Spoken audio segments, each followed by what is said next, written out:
안녕하세요. 말씀 목사의 이광재 목사입니다. 지금까지 저희들은 마태복음 13장까지 예수님께서 천국 복음이 확장되어져야 된다라는 천국 복음의 특징에 대해서 같이 나누었습니다. 이제 14장부터 17장까지는 예수님께서 말씀하신 그 천국 복음이 구체적으로 어떻게 확장되는지를 보여주십니다. 그 첫 시작이 이제 14장인데요. 14장은 마치 이제 예수님의 본격적인 사역이 시작될 때 그 예수님의 길을 예비했던 그 세례 요한에 대한 부분이 먼저 나오는데, 안타깝게 세례 요한이 순교당하는 장면이 나옵니다. 이 과정 속에 우리 인간의 본성과 또 인간이 참으로 죄 가운데 극복할 수 없는 이 비참한 상태에 있다는 것이 한 인물을 통해서 또 나타나기도 합니다. 오늘 이 말씀을 통해서 또 하나님의 귀한 하나님의 자녀로서 말씀 안에 산다는 것, 또 우리가 무엇인가 결단하고 또 결심해야 된다는 것, 이런 부분에 대해서 같이 나누도록 하겠습니다. 제가 기도하고 시작하겠습니다. 하나님 감사합니다. 지금까지 하나님의 천국 복음이 얼마나 확장성을 가지고 있는지 예수님의 여러 가지 비유를 통한 말씀을 통해서 확인하였습니다. 이제는 구체적으로 예수님께서 어떻게 사역을 하시는지를 제대로 따라가고자 합니다. 하나님께서 붙들어 주시고 성령님께서 조명하여 주셔서 풍성한 은혜의 시간일 수 있도록 인도하여 주시옵소서. 감사드리며 예수님의 이름으로 기도드립니다. 아멘. 제가 마태복음 14장 1절에서 12절 말씀을 봉독해 드리도록 하겠습니다. 그때 분봉왕 헤롯이 예수의 소문을 듣고 그 신하들에게 이르되 이는 세례 요한이라. 그가 죽은 자 가운데서 살아났으니 그러므로 이런 능력이 그 속에서 역사하는도다 하더라. 전에 헤롯이 그 동생 빌립의 아내 헤로디아의 일로 요한을 잡아 결박하여 옥에 가두었으니 이는 요한이 헤롯에게 말하되 당신이 그 여자를 차지하는 것이 옳지 않다 하였음이라.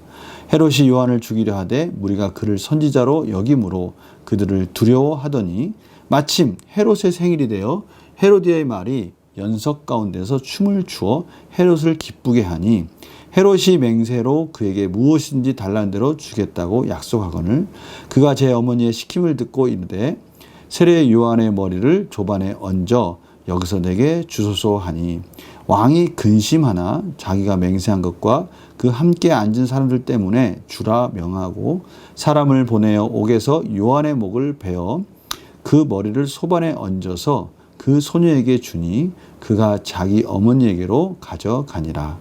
요한의 제자들이 와서 시체를 가져다가 장사하고 가서 예수께 아뢰니라. 아멘. 오늘 본문은 분봉왕 헤롯에 대해서 이야기가 시작됩니다. 이 분봉왕은 당시 로마 제국이 통치하는 나라 4분의 1을 다스릴 수 있는 권한을 주던 왕인데요. 점차 시간이 지나면서 그냥 일부를 통치하는 그런 왕을 부를 때 분봉왕이라는 이름을 붙였습니다. 바로 그 분봉왕 헤롯, 원래 이름은 헤롯 안티파스인데요. 헤롯 대왕의 여러 소생 중에 탄생한 그런 아들 중에 한 명이었습니다.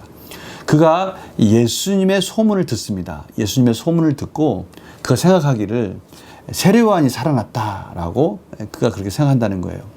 그가 죽였던 세례 요한, 다시 말하면 그가 예전에 여러 가지 과정 속에서 세례 요한을 죽였고 그 양심의 가책이 예수님의 소문을 듣고 다시 세례 요한이 살아난 거 아니냐라고 그렇게 물어본다는 거예요.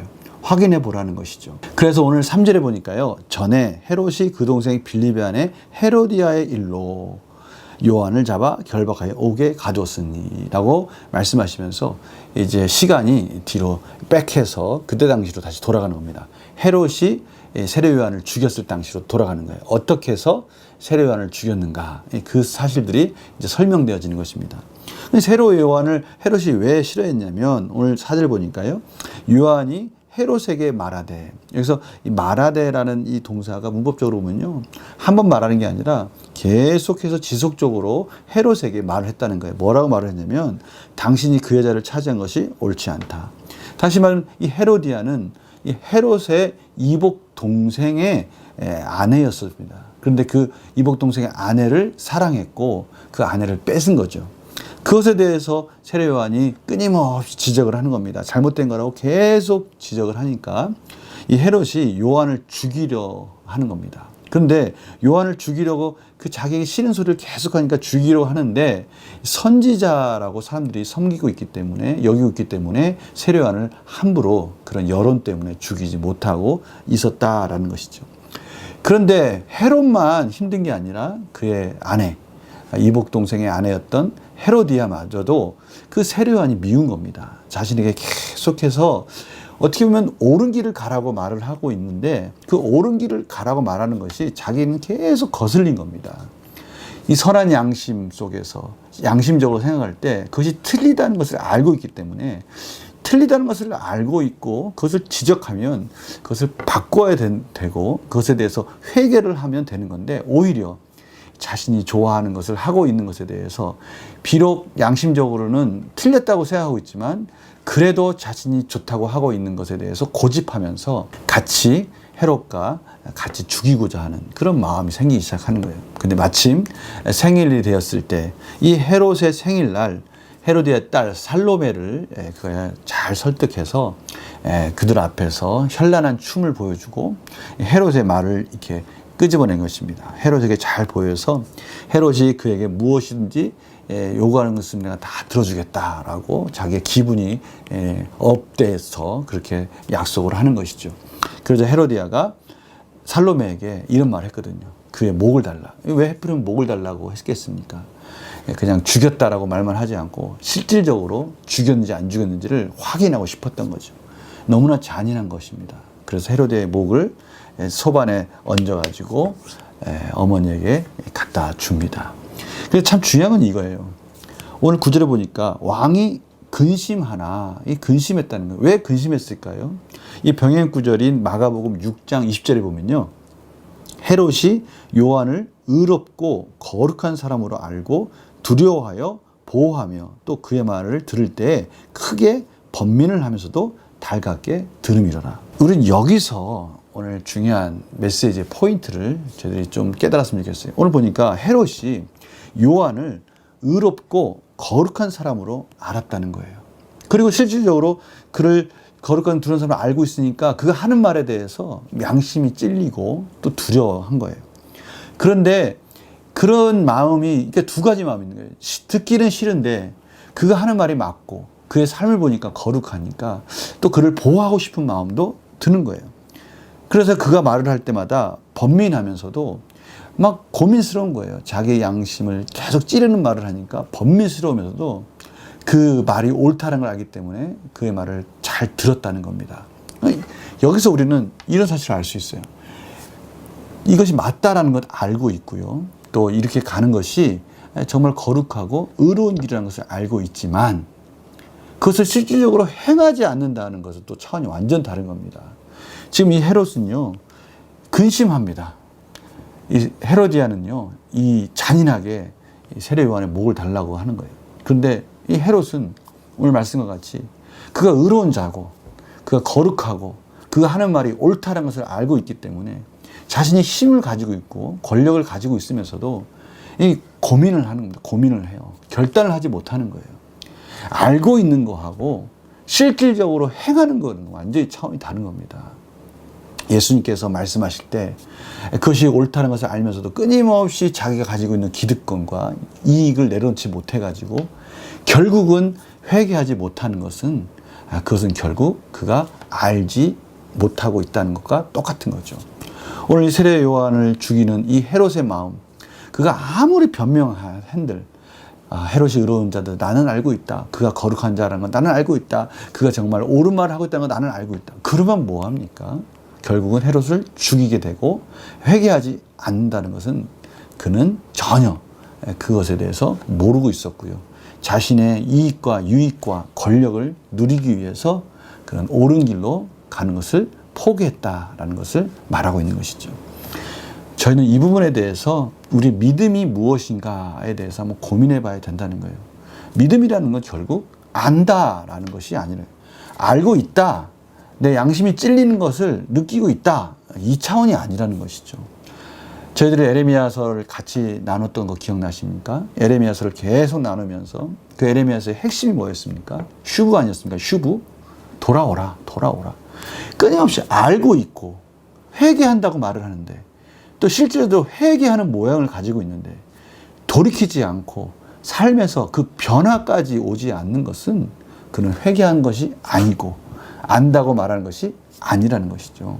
이 부분에 대해서 오늘 한 인물, 이 헤롯이 세례요한을 죽이는 장면에서 이 부분에 대해서 저희들이 믿음을 가지고 이 믿음으로 산다는 것이 무엇인지에 대해서 다시 한번 깨닫는, 도전하는 그런 시간이 되었으면 합니다. 오늘 문제를 한번 풀어볼까요? 헤롯은 왜 예수님의 소문을 듣고 죽은 요한이 살아나왔다고 생각합니까? 오늘 보니까 당시에 거룩한 선지자가 다시 살아날 수 있다는 생각을 가지고 있었어요. 그러한 것들이 여러 가지 그 풍속 속에 팽배해 있었다는 것이죠. 뭐 그럴 수 있습니다. 그러나 결정적인 것은 뭡니까? 그 마음 속에 늘 두려움 속에 있었던 거예요. 죄를 짓고 산다는 것은 참으로 힘든 삶 아닙니까?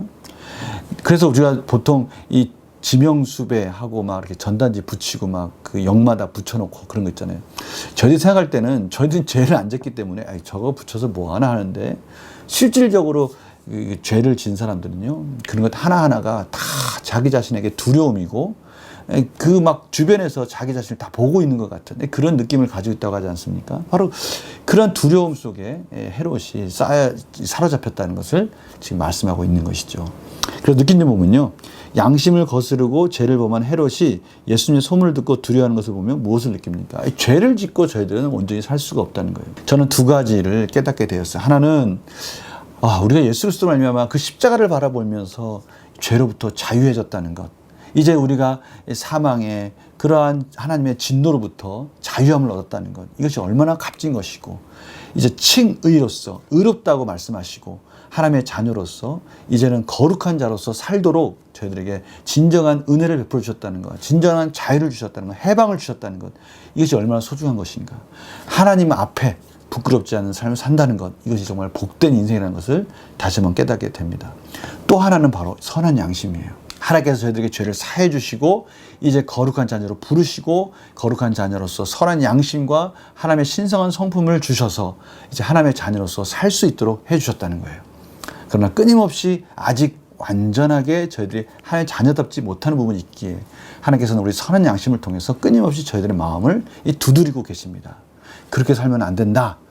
그렇게 사는 것은 하나님의 뜻이 아니다. 라고 계속 두드릴 때 오늘 이 헤롯처럼 알고만 있는 것이 아니라 우리가 하나님의 은혜로 우리가 돌이켜서 회개하고 하나님 기뻐하시는 길로 돌아섰을 때, 그때서야 우리는 진정한 하나님의 은혜를 누릴 수 있다는 것을 오늘 깨닫게 됩니다.